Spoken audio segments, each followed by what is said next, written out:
이제 가나안 정복 전쟁이 본격적으로 시작되기 직전에 있습니다. 사실 이 가나안 정복 전쟁은 과정을 통해서 진행된 전쟁인데, 먼저는 요단강 동쪽 땅을 이스라엘 백성들이 차지했고요. 이후에 서쪽으로 넘어가서 중부 지역 여리고성, 아이성을 점령하고, 남쪽에 있는 5개 도시 연합군을 격파하고, 북쪽에 있는 하솔왕 야빈까지를 치면서 이 전쟁이 마무리되었다라고 말씀드릴 수 있어요. 그 여정이 여호수아서에 자세히 기록되는데, 민수기에서는 21장에서 요단 동쪽이 정복된 이야기가 등장하고 있습니다. 그렇게 요단 동쪽 땅을 차지한 다음에 있었던 일들이 오늘 본문인데, 본문 1절을 보시면 전반절이 이렇게 시작되어집니다. 르우벤 자손과 갓 자손은 심히 많은 가축대를 가졌더라. 르우벤 자손과 갓 자손에게 많은 가축대가 있었다라고 말씀하는 거죠. 여러분, 이것은 큰 축복입니다. 특별히 그들이 그동안 걸어왔던 길을 기억해 보세요. 그들은 광야를 걸어왔습니다. 늘 결핍을 마주하는 땅, 그래서 심심찮게 배고프다, 목마르다 투정하는 이스라엘 백성들의 이야기를 들었습니다. 사람도 그럴진데 그들 가운데 있었던 가축은 말할 필요도 없었겠지요. 가축을 키우기가 어려운 상황이 분명히 있었을 것입니다. 그런데 그런 광야 생활을 통과하며 심히 많은 가축대를 가진 지파가 있었다. 그들이 르우벤 지파와 갓 지파다. 그러니까 여러분, 이거야말로 큰 복이 아닐 수 없습니다. 특별한 복을 그들이 경험하게 된 거예요. 그런데 본문의 내용이 어떻게 흘러가고 있는가? 그렇게 많은 축복을 받았으니까 더 많은 헌신을 감당하겠습니다 라고 얘기가 흘러가지 않고 엉뚱하게 흘러가는데, 1절 후반절 보세요. 노란 글씨 함께 읽겠습니다. 시작. 그들이 아셀 땅과 길르앗 땅을 본즉 그것은 목축할 만한 장소인지라. 예, 많은 가축이 있었는데 그들이 지금 요단 동쪽에 와 있거든요. 근데 주변을 둘러보았더니 그 땅들이 목축할 만한 땅, 즉 기름지고 푸른 땅이었다는 거예요. 아무 땅에서나 짐승을 키울 수 없잖아요. 풀이 묵어지고 물이 있어야 짐승을 키울 수 있는데 그런 땅이었다는 거죠. 그래서 2절 이하를 보시면 모세와 제사장 엘르아살과 회중의 지휘관들을 모아놓고 자신들에게 가축이 많다는 것을 어필한 뒤에 이렇게 말하는데, 보면 5절입니다. 5절 함께 읽겠습니다. 시작. 또 이르되 우리가 만일 당신에게 은혜를 입었으면 이 땅을 당신의 종들에게 그들의 소유로 주시고 우리에게 요단강을 건너지 않게 하소서. 아멘. 두 가지를 말합니다. 가축이 많습니다. 여긴 가축 키우기 좋은 땅입니다. 이렇게 앞에 전제를 깐 다음에 두 가지를 말하는데, 하나는 그래서 이 땅을 우리 가운데 주십시오고, 두 번째는 그리고 우리로 하여금 요단을 건너가지 않게 주십시오라고 말했다는 거예요. 이 땅을 달라는 말, 비옥한 땅을 달라는 요구이고 말입니다. 요단을 건너지 않게 하소서라는 말은 단순히 요단강을 건너지 않는다는 의미 이상의 맥락이 있습니다. 요단 서쪽은 아직 정복하지 못한 땅이잖아요. 그러니까 그곳을 넘어가지 않게 하소서라는 말은 전쟁에서 우리를 제외시켜 달라는 말이에요. 가나안 정복 전쟁에서 우리를 빼주십시오. 어려운 일을 감당하지 않게 해주십시오. 우리로 하여금 전장에 서지 않게 해주십시오라고 말하고 있는 거죠. 이제 본격적으로 요단 서쪽에 대한 진격이 시작되어야 되는데, 바로 이 상황에서 우리는 좀 빼달라고 말하고 있는 그들의 이야기를 듣는 것입니다. 여러분, 이게 가능한 일이겠어요? 르우벤 지파는 특별히 장자 지파잖아요. 근데 가장 중요한 전쟁 앞에서 이 전쟁을 위해 달려왔는데 우리 이제 그만 가겠습니다 라고 말하고 있는 거죠. 이런 사람들 우리 뭐라고 불러요? 얌체라고 부릅니다. 딱 얌체 같은 짓을 하고 있는 거예요. 당연히 허락이 안 됐지요. 그렇게 할 수가 없잖아요. 본문 6절부터 15절까지를 보시면 이들에 대한 매서운 모세의 책망이 등장합니다. 내용을 요약하면 이런 거예요. 너희의 이런 요구는 공동체를 낙심하게 하는 것이다 라고 말하면서, 이전에 민수기 13장에서 10명의 정탐꾼들이 가데스 바네아에 있을 때 가나안 땅을 둘러보고 돌아왔는데, 그들의 말이 온 이스라엘 백성들을 실망시켰고 이로 인해 모든 이스라엘 백성들이 심판을 경험했던 것처럼 너희의 요구는 지금 우리를 너무나 힘들게 한다라고 말합니다. 이제 막 본격적인 전쟁이 시작되는 상황에서 요단 동쪽에서 우리는 머물겠다, 안 가겠다라는 이들의 말은 진영의 사람들을 충분히 요동하게 할 수 있는 말이었다는 거예요. 그들이 이탈하면 전쟁의 사기가 꺾이는 것은 물론이고 하나님도 이를 기뻐하시지 않을 것이다 라고 책망한 거죠. 얌체처럼 굴지 마라 이렇게 말한 거예요. 이렇게 하면 안 된다. 이에 16절을 보시면 그들 곧 갓지파와 르우벤 지파가 다시 모세를 찾아와서 다른 제안을 하는데 이 땅을 자신들에게 주시면 가축과 자녀들을 위한 성읍을 건축하고 그리고 나서 우리가 이 전쟁에 참전하겠습니다. 그냥 참전한 정도가 아니라 선봉에 서겠습니다. 끝까지 이 전쟁을 감당하겠습니다. 그리고 그 땅을 다 차지한 다음에는 우리의 기업을 요구하지 않고 우리는 돌아오겠습니다라고 말해요. 철저한 헌신과 희생을 그들이 각오한 거죠. 이를 통해 그들이 가나안 정복 전쟁의 선발대, 선봉이 된 이야기가 오늘 본문의 말씀이다라고 할 수 있습니다. 이미 아시는 내용이기도 한데 오늘 본문을 통해 우리가 깨달을 수 있는 몇 가지 중요한 사실들이 있습니다. 먼저 첫째로 여러분, 저는 본문을 대하면서 안주하려는 자에게 축복은 사명의 걸림돌이 될 수 있다는 사실을 깨달아요. 안주하려는 자에게 있어서 축복은 사명의 걸림돌이 될 수 있다는 거예요. 여러분, 르우벤과 갓 지파가 본 것은 좋은 땅이었습니다. 본문 4절을 보면 그들이 이렇게 말해요. 4절 함께 읽겠습니다. 시작. 여호와께서 이스라엘 회중 앞에서 쳐서 멸하신 땅은 가축의 적당한 곳이요 당신의 종들에게는 가축이 있나이다. 지금 너무 좋은 땅이라는, 우리 가운데 가축이 있는데 가축 키우기 딱 좋은 땅이 이 땅입니다라고 말하고 있는 거죠. 많은 가축대를 주신 분도 하나님이시고 이 땅을 허락하신 분도 하나님이세요. 그들과 허락된 축복이라고 할 수 있습니다. 그런데 문제는 뭐예요? 그들이 지금 이 땅을 바라보느라 사명을 향한 초점을 잃어버렸다는 거예요. 이것이 아쉽습니다. 자신들에게 주어진 많은 가축대와 가축을 키우기 좋은 땅을 바라보느라 정작 하나님께서 부르신 사명의 자리, 하나님께서 허락하신 약속의 자리를 잊어버리게 되었다는 거죠. 르우벤과 갓 지파는 현실은 보았지만 약속은 보지 못했다는 거예요.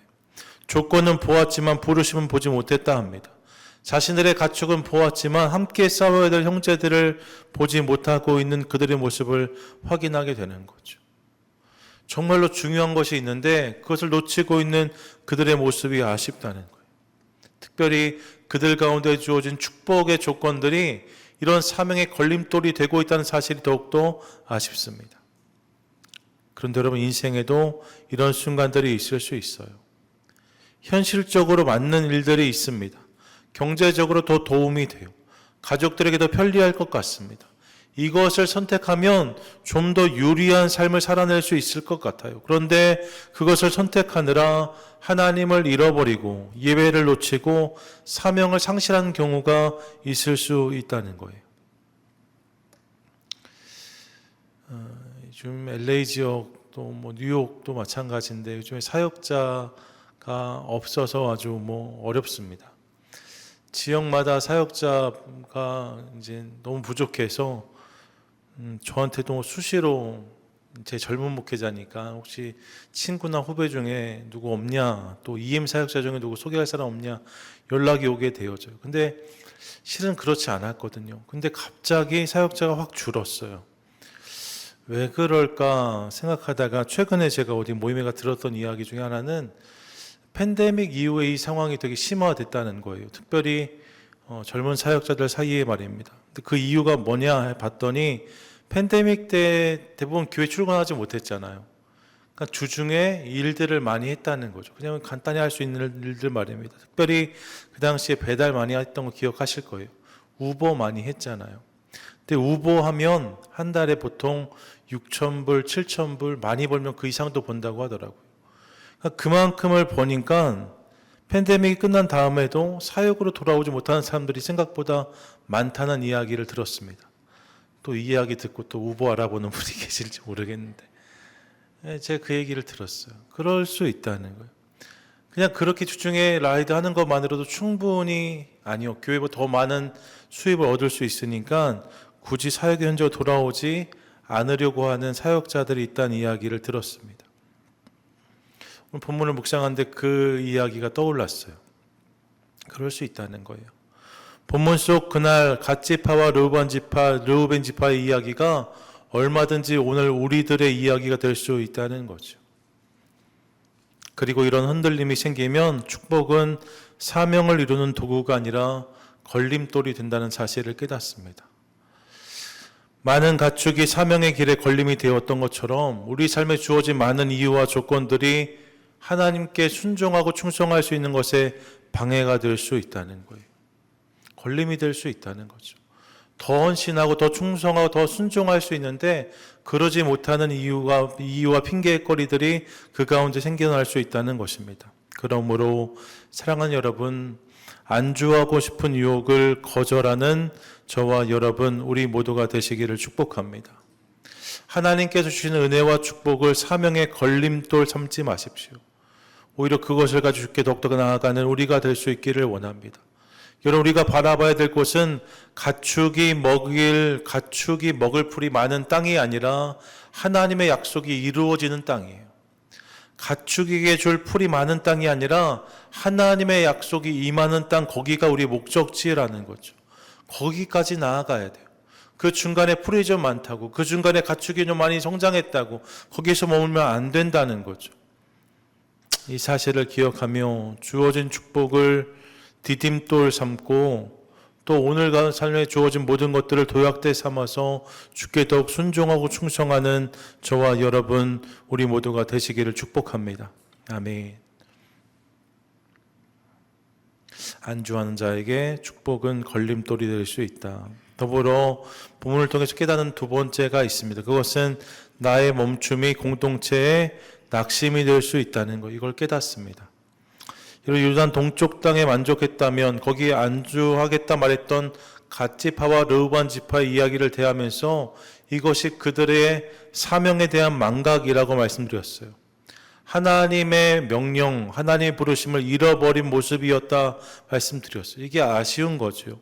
뿐만 아니라 이런 그들의 요구 앞에서 만나는 모세의 반응을 보면 이런 그들의 결정은 공동체에도 큰 지장이 되었다는 사실을 깨닫습니다.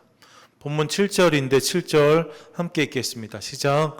너희가 어찌하여 이스라엘 자손에게 낙심하게 하여서 여호와께서 그들에게 주신 땅으로 건너갈 수 없게 하려 하느냐. 아멘. 지금 그들이 이 땅을 요구했는데 그 요구가 어떤 것이었다라고 말합니까? 이스라엘 자손들을 낙심하게 하는 것이었다라고 말해요. 그래서 함께 그 땅으로 건너가지 못하게 한다라고 지금 모세가 책망하고 있는 거죠. 주목하고 싶은 단어는 이것입니다. 낙심하게 하여서. 르우벤과 갓지파의 행동은 공동체를 낙심하게 하는 행동이었다라고 말하고 있는 거죠. 그들의 멈춤이, 그들의 중단이 공동체는 낙심의 거리가 될 수 있었다는 것입니다. 여러분, 이것을 기억하는 것이 중요합니다. 가끔씩 보면 무슨 상관이냐고 묻는 이들을 만날 때가 있습니다.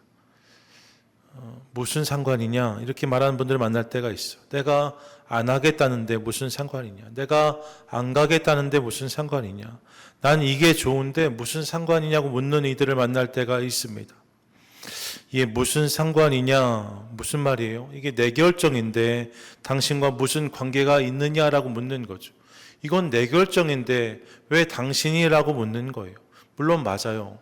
그분의 결정이 맞아요. 그런데 여러분, 우리 안에 관계가 있잖아요. 왜냐하면 우리가 공동체이기 때문입니다. 공동체는 서로 영향을 주고받는 모임이에요. 각자가 따로 존재하는 게 아닌 거죠. 예수님은 심지어 교회를 몸이라고 하셨습니다. 공동체 정도가 아니라 몸이라고 하셨어요. 서로가 서로에게 붙어 있어서 영향을 크게 주고받는 지체, 이게 몸 아닙니까? 어디 한 군데가 아프면 온몸이 다 아픈 거잖아요. 이게 그런 것처럼 우리를 몸이라고 부르셨어요. 우리가 남이 아니라는 거예요. 우리가 하나라는 거죠. 그렇게 여러분, 우리는 서로가 서로에게 상관이 있는 존재들입니다. 끊어져 있지 않아요. 함께 영향을 주고받는 거예요. 이 몸 안에서, 이 공동체 안에서 나의 믿음은 나만의 믿음이 아닙니다. 나의 순종은 나만의 순종이 아닙니다. 나의 결정은 나만의 결정이 아니고 나의 헌신은 나만의 헌신이 아닙니다. 이를 기억하고 싶어요. 내가 예배를 귀히 여기는 모습이 누군가에게 도전이 될 수 있다는 거예요. 내가 기도하는 자리를 지키는 모습이 누군가에겐 격려가 될 수 있다는 거죠. 내가 흔들리지 않고 믿음의 길을 걸어가는 그 모습이 지금 흔들리고 있는 누군가에게는 든든한 버팀목이 될 수 있다는 거예요. 반대 일도 얼마든지 벌어질 수 있고요. 여러분 오해하지 마세요. 외식하라는 게 아닙니다. 다른 사람들에게 보여지기 위해서 그렇게 하라고 말씀드리는 게 아니에요. 사람들의 눈을 의식하라고 말씀드리는 게 아닙니다. 신앙의 여정은 언제나 사람들 앞에서가 아니라 하나님 앞에서 걸어가는 길입니다. 분명합니다. 그런데 그렇게 걷는 나의 여정이 누군가에게는 이처럼 선한 영역이 될 수 있다는 거예요. 내가 담담히 주님 바라보며 걸어가는 그 걸음걸음이 그것을 보는 누군가에게는 은혜가 되고 격려가 될 수 있다는 거죠. 특히 이민교회는 더욱 그렇습니다. 대개 이민교회는 숫자가 많지 않잖아요. 그러다 보니까 한 사람 한 사람 영향력이 큽니다. 누군가는 할 수 있다 이렇게 말하면 일이 되다가도 누군가 안 되겠다, 힘들겠다, 어렵겠다 말하면 대번 일이 더뎌지는 것을 볼 때가 있습니다.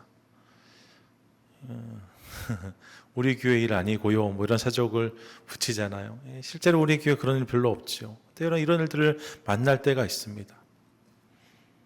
그러므로 내가 공동체 안에서 어떤 영향을 끼치고 있는지를 생각하는 것이 중요합니다. 여러분 믿음도 전염되고 불신도 전염됩니다. 순종도 전염되고 불순종도 전염됩니다. 감사도 전염되고 불평도 전염됩니다. 열심도 전염되고 낙심도 전염됩니다. 정확히 말씀드리면 앞에 것은 오히려 전염이 좀 힘들게 되고요. 뒤에 건 쉽게 전염됩니다. 그렇다면 우리는 오늘 나는 무엇을 전염시키는 인생인가를 생각해 봐야 된다는 거예요. 나를 통해 지금 어떤 영향력이 흘러가고 있는지를 생각해 볼 필요가 있다는 거죠. 전 저와 여러분 우리 모두가 선한 영향력으로 쓰임받게 되기를 축복합니다. 축복합니다. 아멘. 일이 안 되게 하는 사람이 아니라 되게 하는 사람이 될 수 있기를 원합니다.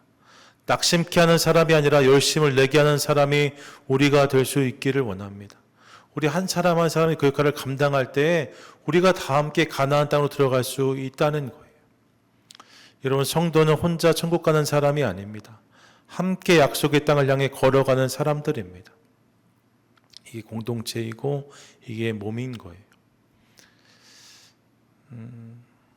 이를 기억하며 공동체 안에서 선한 영향력으로 날마다 쓰임받고 그렇게 살아가는 저와 여러분 우리 모두가 되시기를 또한 축복합니다. 아멘. 끝으로 본문을 통해서 나누고 싶은 중요한 메시지가 있죠. 그것은 참된 안식은 사명을 피하는 자가 아니라 사명을 완수한 자에게 주어진다는 것입니다. 진정한 안식, 진정한 만족, 진정한 기쁨은 사명을 피한 자가 아니라 사명을 완수한 자에게 주어진다는 거예요. 여러분 보면 17절 중반절부터 19절까지를 보세요. 루벤 지파와 갓 지파가 모세의 책망을 들은 뒤에 이렇게 말하는데 같이 한번 읽겠습니다. 시작. 우리는 무장하고 이스라엘 자손을 그곳까지 인도하기까지 그들의 앞에서 가고 이스라엘 자손이 각기 기업을 받기까지 우리 집으로 돌아가지 아니하겠사오며 우리는 요단 이쪽 곧 동쪽에서 그들과 함께 요단 저쪽에서는 기업을 받지 아니하겠나이다. 아멘. 무엇입니까? 자신들의 기업을 받는 것보다 먼저 그들을 위한 싸움을 감당하고 그들의 기업을 챙겨주고 그들의 승리를 함께 맛본 다음에 우린 돌아가겠습니다라고 말하고 있는 거예요.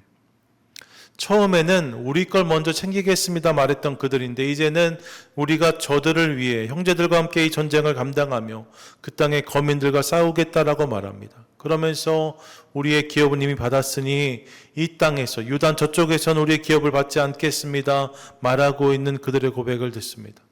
그리고 여호수아서의 끝자락에 가면 실제로 그런 일이 벌어지죠. 그래서 모든 전쟁을 다 치른 그들이 이제 요단 동쪽으로 돌아갑니다. 감격으로 인사하고 돌아가요. 물론 돌아가는 길에 또 오해가 생겨서 전쟁이 일어날 뻔했지만 어쨌든 사명을 완수하고 돌아가는 그들의 모습을 보면서 그 자리에서 우리는 그들이 경험했던 참 감사와 만족을 느끼게 되어집니다. 여기서 우리가 확인하는 중요한 영적인 원리가 있어요. 그것은 참된 안식은 사명을 피한 자가 아니라 사명을 완수한 자에게 부어진다는 거예요. 여러분, 사명을 피해서 얻는 편안함은 안식이 아닙니다. 사명을 감당한 뒤에 하나님께서 누리게 하시는 평안이 진정한 안식인 거죠. 요나를 보세요. 사명이 어려워서 니느웨로 안 가고 도망가자. 다시스로 도망가잖아요. 배 밑에 들어가 누웠다라고 말하잖아요. 잠깐 사명을 피하고 누워있는 그가 쉬는 것처럼 느껴졌을지 모릅니다. 하지만 그 쉼은 그의 삶 가운데 진정한 안식이 아니었어요. 오히려 그를 불안하게 하고 두렵게 하고, 그래서 그가 결국 큰 물고기에 삼켜지고 그렇게 니느웨 앞에 서는 것을 통해서 사명을 감당한 인생으로 그의 삶이 다르게 변화되는 것을 확인하게 되어지는 거잖아요. 사명을 피한 자가 누릴 수 있는 안식은 없다는 거예요. 예수님도 그 나라와 의가 먼저라 하셨고, 그리고 이를 구할 때 나머지는 주님께서 더해 주시겠다고 말씀하셨습니다. 그러므로 여러분, 사명을 피하지 마시기 바랍니다. 순종을 지연시키지 마시기 바랍니다. 충성을 회피하지 않는 우리가 될 수 있기를 원합니다. 사명을 피하고 순종을 지연하여 잠시 쉴 수 있지만 진정한 안식, 진정한 만족, 진정한 기쁨은 사명을 완수한 자들에게만 주어진다는 거예요. 이것의 가장 좋은 예가 전 예수님이라고 믿습니다. 히브리서 12장 2절 말씀을 보세요. 같이 한번 읽겠습니다. 시작. 믿음의 주요 또 온전하게 하시는 이인 예수를 바라보자. 그는 그 앞에 있는 기쁨을 위하여 십자가를 참으사 부끄러움을 개의치 아니하시더니 하나님 보좌 우편에 앉으셨느니라. 아멘. 여러분, 예수님의 영광, 예수님의 승리, 예수님이 하나님 보좌 우편에 앉으신 것은 십자가를 피하신 결과가 아니었다라고 분명히 말합니다. 십자가를 피함으로 누리는 영광이 아니라 도리어 십자가를 참고 십자가를 견디고 십자가를 감당하심으로 놀라운 부활과 승리의 주인공이 되셨다라고 말씀하고 있는 거죠. 사명을 감당한 자에게 주어지는 감격과 만족이 있다는 거예요. 여러분, 이것이 복음입니다. 끝까지 순종한 자, 끝까지 충성하는 자에게 주시는 하나님의 은혜가 있다는 거예요. 그러므로 사명을 피하는 것이 아니라 오롯이 그 사명을 감당함으로 결승점에서 주님께서 부어주시는 은혜와 감격의 주인공으로 살아가는 저와 여러분 될 수 있기를 소망합니다. 여러분, 피하지 마세요. 도망가지 마세요. 숨지 마세요. 그 일을 감당하겠어요. 그러면 주님께서 우리를 참 만족하게 하시고 참 자유케 하시고 큰 기쁨으로 부어주신다는 거예요. 이 사실을 기억하며 오늘 우리 삶에 부어주신 귀한 부르심과 사명에 응답하는 저와 여러분 우리 모두가 되시기를 축복합니다. 아멘. 말씀을 마치면서 여러분에게 드리고 싶은 질문이 있습니다. 사랑하는 여러분, 오늘 나에게 요단 동편은 무엇입니까? 오늘 나에게 있어서 요단 동편은 무엇입니까? 어떤 분들에게는 경제적인 안정일 수 있어요. 어떤 분들에게는 편안한 삶일 수 있습니다. 어떤 분들에게는 자녀 중심의 삶일 수도 있고, 어떤 분들에게는 상처받기 싫어서 적당히 사람들과 거리를 두고 싶은 마음일 수도 있습니다. 어떤 분들에게 나는 할 만큼 했다 하는 자위하는 마음일 수도 있어요. 거기에 머무는 게 편한 거예요. 그거를 넘어가려는 게 너무 불편한 거예요. 어려운 거예요. 난 여기에 머물러 있고 싶습니다. 이런 마음이 있을 수 있어. 여러분, 여러분에게 있어서 요단 동쪽은 어디입니까?